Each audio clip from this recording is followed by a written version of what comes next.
সব বাধা পেরিয়ে একজন মানুষ তার পাশে দাঁড়িয়েছিল, সেটা ছিল তার মা।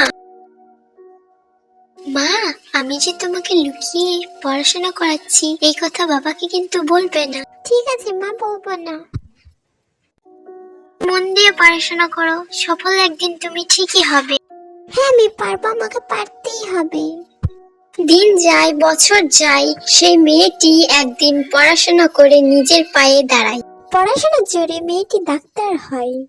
বাহ আমার সোনা, তুমি পেরেছো। হ্যাঁ মা, আমি করতে পেরেছি, আমি আমার স্বপ্নটা পূরণ করেছি। একদিন সময় বদলায়, যে বাবা তাকে পড়তে দেয়নি সেই বাবা গুরুতর অসুস্থ হয়ে পড়ে।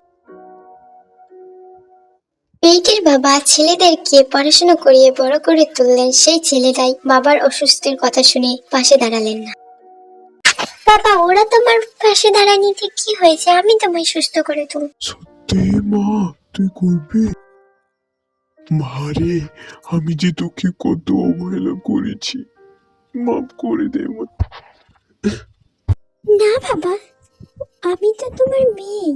মেয়ে কখনো বোঝা নয়, সে সুযোগ পেলে সবকিছু বদলে দিতে পারে। তাই বন্ধুরা, আপনাদেরও বাড়িতে বোন মেয়ে আছে, আপনারাও কারো দাদা কারো বাবা, তাদের পাশে দাঁড়ান, তাদেরকে পড়াশোনার সুযোগ করে দেন, তাদেরকে এগিয়ে যাওয়ার সাহস করে দিন। ধন্যবাদ বন্ধুরা।